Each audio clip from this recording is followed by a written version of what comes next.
शेर अफजल मरवत को इस्लामाबाद पुलिस ने गिरफ्तार कर लिया और घसीटते हुए शेर अफजल मरवत को यहाँ से पार्लियामेंट के गेट से ले जाया जा रहा है।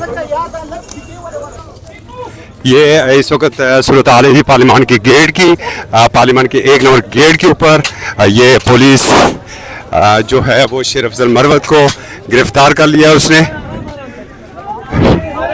और ये शेर अफजल मरवत को बिठा तो लो पहले। शेर अफजल मरवत को बिठा दिया गया पुलिस में और ये पुलिस शेर अफजल मरवत को लेके जा रही है। शेर अफजल मरवत को इस वक्त इस्लामाबाद पुलिस ने गिरफ्तार कर लिया है और इस वक्त बड़ी तेजी के साथ जो है वो गाड़ी निकल रही है। शेर अफजल मरवत को बिल आखिर इस्लामाबाद पुलिस ने गिरफ्तार कर लिया है।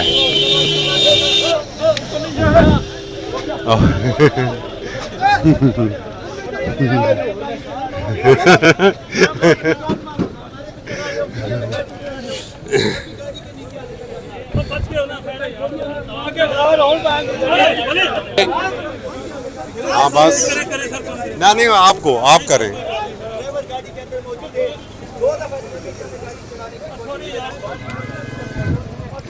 ये अभी मजीद गिरफ्तारियों का अमकान है जी यहाँ पर।